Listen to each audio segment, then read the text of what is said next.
One morning in September 2019, police showed up at a quiet home in Pennsylvania to check on someone who hadn't been answering calls.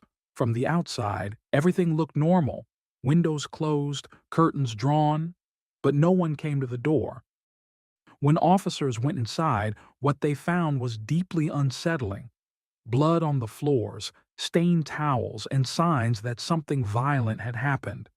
Upstairs, they walked into a scene that was far worse than they expected, one that left them shaken and full of questions. Whatever had taken place in that house wasn't just sudden or random. It looked planned and personal.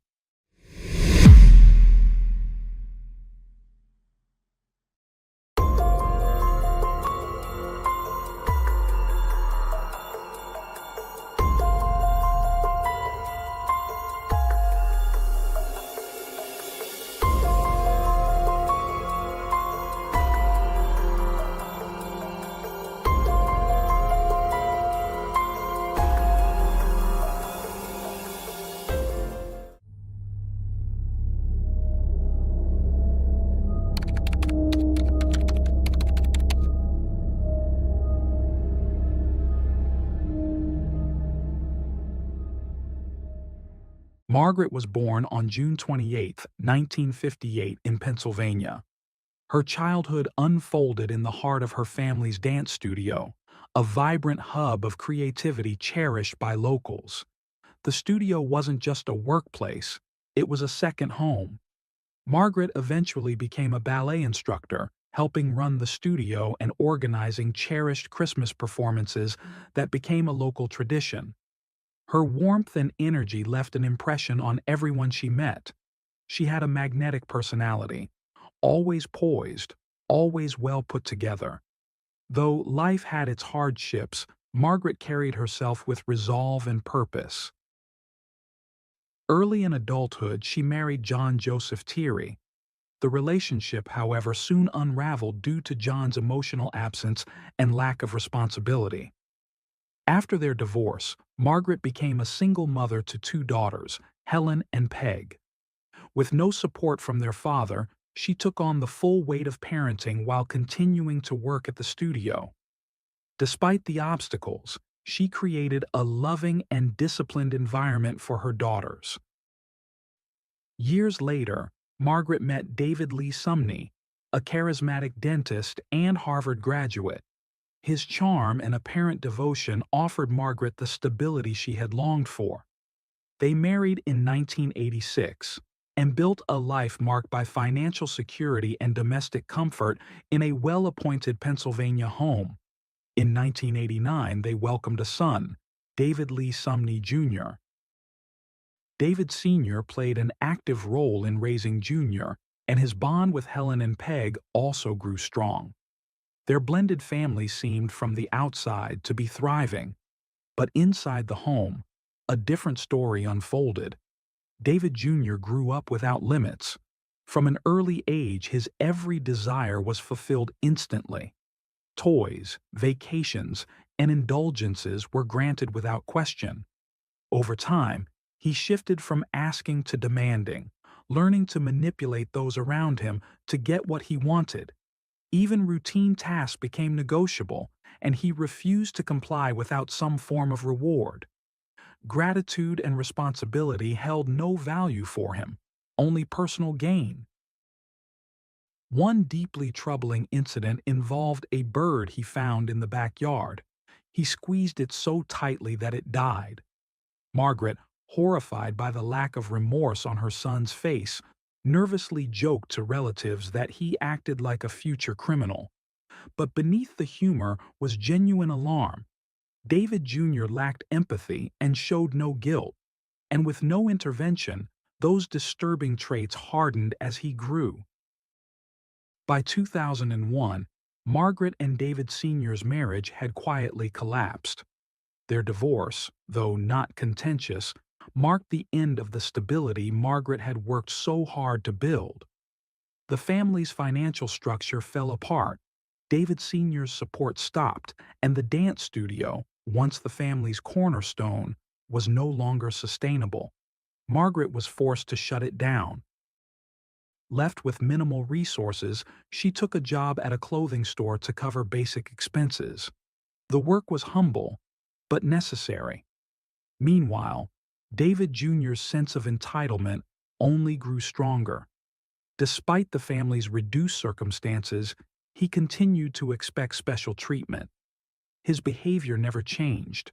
Despite his own financial troubles, David Sr. continued to support Jr. at great personal cost.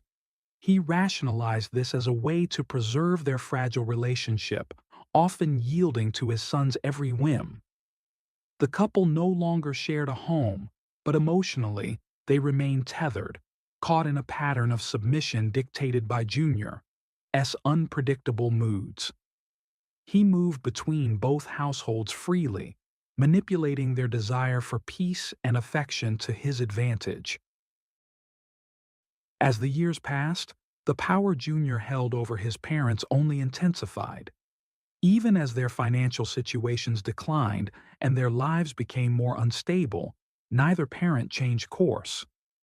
The household dynamic had fully shifted. Their world now revolved around managing their son's emotions and minimizing his outbursts. In 2008, at the age of 19, David Jr. enrolled at George Washington University to study mathematics. His parents, despite years of hardship, saw a glimmer of hope. They believed that higher education and a structured environment might finally redirect his behavior. The costs were steep: housing, tuition, and daily expenses. But Margaret and David Sr. bore the burden together. In 2010, Margaret traveled to Washington, D.C. to visit her son. What followed raised unsettling questions. Margaret called her daughter Helen from a hospital, claiming Jr. had tried to harm himself with a knife, and she had fallen during the ordeal, injuring her head. But Margaret's story didn't add up. She was evasive, vague, and defensive. When Helen arrived, she found her mother and brother housed in separate hospital rooms, an odd decision that no one could fully explain. Medical staff withheld details. Helen began to suspect that her brother's violent tendencies had escalated again, this time possibly against their mother. But no investigation was ever opened. The matter was dropped, officially unexamined. Shortly after this disturbing event, David Jr. was expelled from the university. The reasons were clear: chronic absenteeism, aggressive altercations, and repeated violations of campus rules. The incident devastated his parents. All their efforts, emotional, financial, and psychological, had resulted in yet another failure. Once again, Jr. returned home to Pennsylvania, alternating between both parents' homes, showing no signs of reform. In July 2015, Jr., now 26, reached a new low. He was unemployed, unmotivated, and still entirely reliant on his parents. When he asked his father for a large sum of money to fund a vacation and was refused, the situation escalated into violence.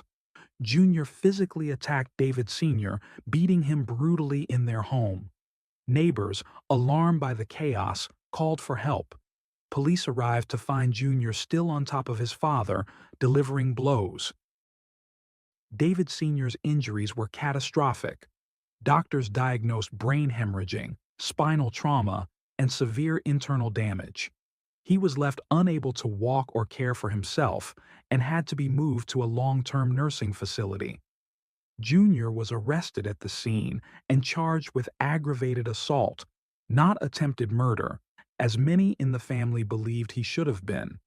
He was released shortly after posting bond.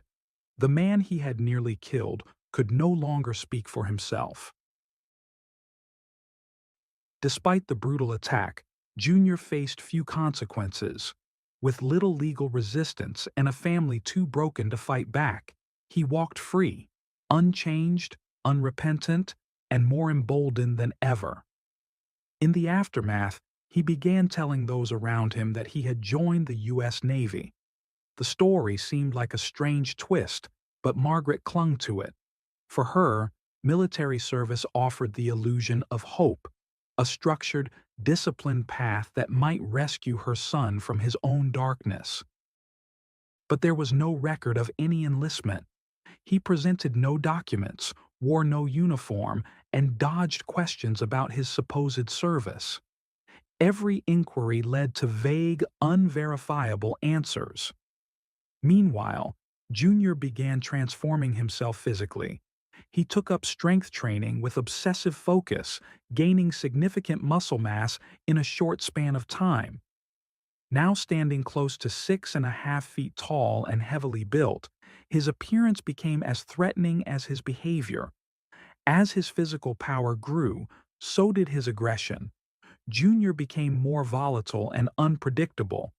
Conversations with him were laced with hostility, veiled threats, and blatant attempts to dominate those around him.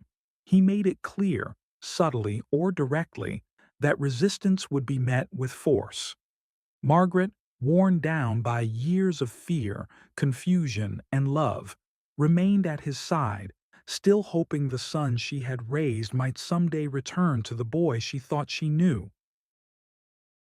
But by then, control was no longer something Margaret or anyone in the family had. Junior was no longer just difficult or entitled.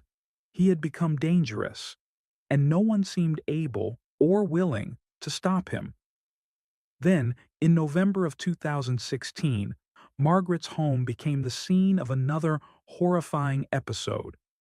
Late at night, Junior, heavily intoxicated, crept into her bedroom and began to strangle her in her sleep. The attack was silent and brutal. Given his sheer size and strength, Margaret had little chance to resist. Gasping for air, she managed to break free and scream. Junior withdrew without explanation and went back to his room. Margaret called the police. When officers arrived, they found Junior asleep and reeking of alcohol. Margaret had bruises and finger marks on her neck and ribs.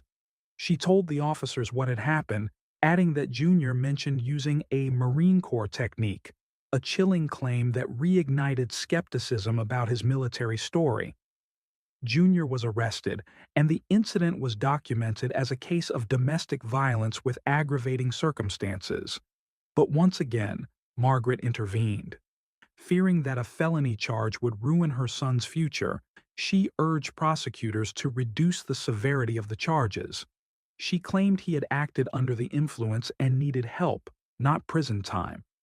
She leaned on the idea, still unproven, that Junior had served in the U.S. Navy, presenting it as evidence of his potential.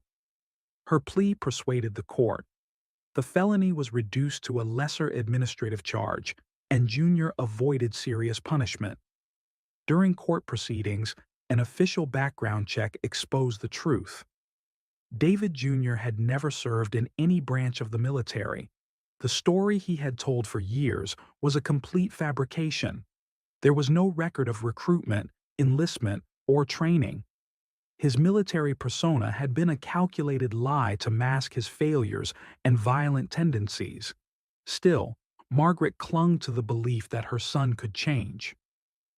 Junior was sentenced to 16 months, his first real consequence. While incarcerated, he presented himself as a man battling addiction rather than aggression. He claimed alcohol was the root of his problems, not a lack of empathy or violent impulse. The strategy worked. One social worker advocated for his transfer to a rehabilitation facility instead of prison. The court approved. At the Pennsylvania Recovery Center, Junior was placed under structured supervision. He joined therapy sessions and group activities. Margaret visited often, bringing supplies and continuing to defend her son. For her, the rehabilitation signaled a possible turning point. If he could complete the program, maybe the worst was over. Upon finishing treatment, Junior entered transitional housing and quickly found work. According to progress reports, he followed the rules and showed signs of adjustment. To outsiders and to a hopeful family, he seemed reformed. But this appearance was only surface deep. Beneath the good behavior lay the same manipulative core. Junior never took true responsibility for his past, never expressed real remorse, and never acknowledged the pain he caused. By 2018, the carefully constructed mask David Lee Sumney Jr. wore was beginning to crack, but not fast enough for the system to respond. That August, his father, David Lee Sumney Sr., died at the age of 74 in a Pennsylvania nursing home. Officially, no cause of death was listed beyond age-related complications. But to those who knew the family's history, the true catalyst had been clear for years. The brutal 2015 beating David Sr. had suffered at the hands of his own son.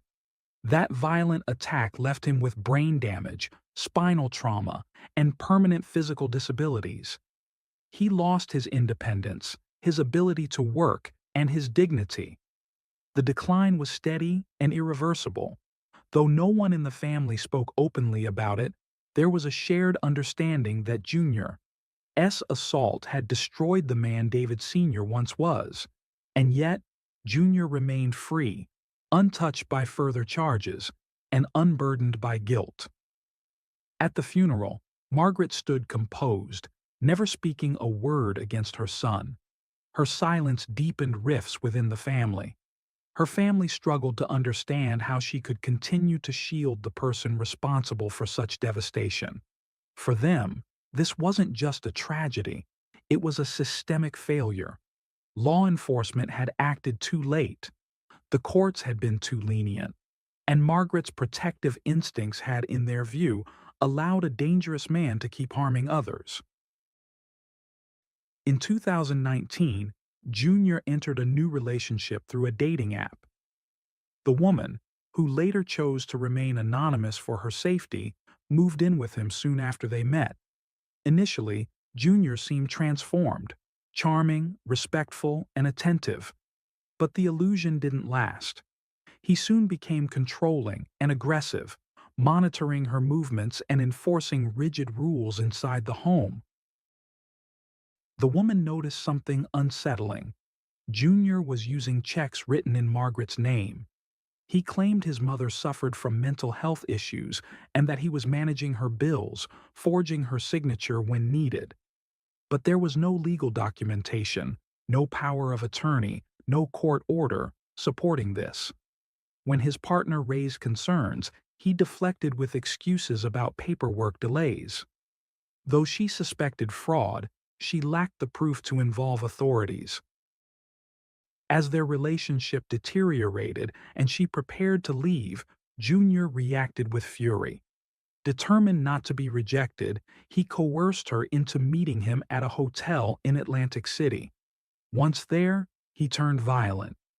Over the course of several days, she was beaten, strangled into unconsciousness multiple times, and held captive without access to help. At one point, Junior believed he had killed her and fled the room. She remained motionless and injured until a concerned hotel housekeeper, alarmed by the prolonged "Do Not Disturb" sign, entered the room. The woman was found alive, but just barely. She was rushed to the hospital, and police launched an investigation. An arrest warrant for Junior was issued on July 16, 2019. But due to a critical error, the warrant was never uploaded to the federal database. This administrative failure allowed Junior to return to Pennsylvania without being flagged as a fugitive. Days later, he was picked up on unrelated charges, but because his warrant hadn't been entered into the system, he was released without consequence. The woman's assault had slipped through the cracks of a system meant to protect her. This moment, this failure of communication between agencies, would have devastating consequences. Only weeks later, on September 1, 2019, the Margaret's family would suffer yet another, even more horrific loss. And this time, there would be no more warnings left to ignore. That day, John, Margaret Sumney's brother, had passed away. As the news spread among relatives, efforts were made to coordinate the funeral. One of John's sisters attempted to contact Margaret several times, but her calls went unanswered. Concerned, she reached out to Margaret's eldest daughter, Helen, who also tried to get in touch, with no success. By the morning of September 2nd, growing anxious, Helen persisted. Eventually, her brother answered the phone. He claimed Margaret was asleep and refused to put her on the line. His voice was flat, evasive, and dismissive. Sensing something was deeply wrong, the family contacted local authorities and requested a welfare check. When officers arrived at Margaret's home, everything seemed still. The windows were shut. No one responded. After a few minutes of silence, police forced entry and immediately sensed that something terrible had taken place. A foul odor filled the air. Bloodstains trailed across multiple rooms. Drag marks and stained towels revealed efforts to clean up or conceal the scene. Upstairs, they found Margaret in the bathtub. She had been dead for over 24 hours. Her body showed multiple blunt force injuries, especially around the head and neck. Blood covered the walls and floors. In the hallway, investigators found a sickle stained with what appeared to be blood. A revolver registered to Margaret was missing. Only its empty ammunition box remained. Forensic experts meticulously combed through the scene. The amount of blood, the cleanup attempts, and the strategic positioning of items throughout the house suggested not only brutality, but calculation. This wasn't a frenzied or impulsive killing. It was prolonged and deliberate. The most chilling evidence came from a digital device. Among Junior's belongings was a laptop and an external hard drive. On it, police discovered 277 photos taken in the aftermath of the killing. Some showed Margaret's body staged in various positions. Others were selfies, Junior posing with his mother's lifeless body, expressionless, or even smug. Lighting had been adjusted, angles arranged. The timestamps revealed the process had unfolded over hours. Alongside the photos, his browsing history offered damning insight. He had searched how to clean blood from surfaces, how human bodies decompose, and methods to avoid detection in residential settings. He had looked up chemical odor neutralizers and even the science behind mummification. Junior had not panicked. He had prepared. The brutality of the crime and the calculated nature of the aftermath formed a psychological portrait of someone without conscience, remorse, or restraint. Investigators had no doubt who was responsible, but the challenge was capturing him. Police turned to the one person still in occasional contact, Helen. They asked her to help set a trap. She agreed, and invited Junior to attend their Uncle John's funeral, knowing he might show up. When he did, officers were waiting. He was arrested on the spot. Among his possessions were Margaret's checks and pieces of her jewelry. He was formally charged with third-degree murder, abuse of a corpse, theft, and related crimes. A psychiatric evaluation declared him competent to stand trial.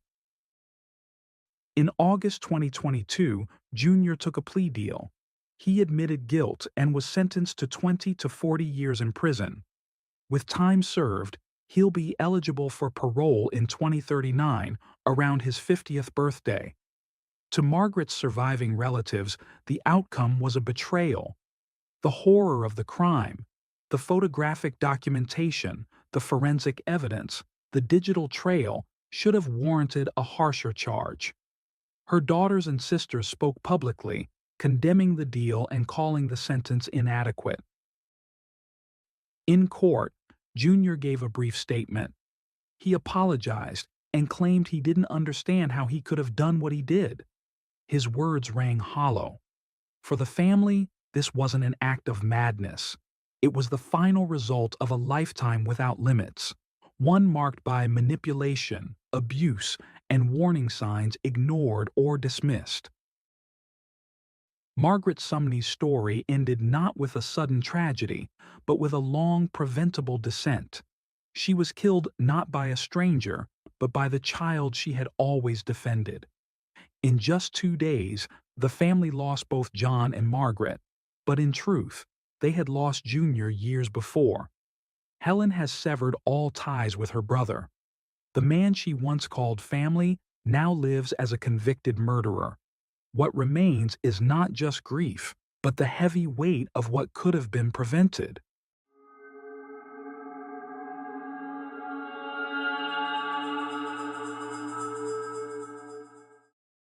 Thanks for tuning in to Unreal True Crime. If you're intrigued by mysteries from around the world, check out our new channel, Latin Crimes, where we dive into the gripping true crime stories of Latin America. Don't miss out. Subscribe now for more thrilling investigations.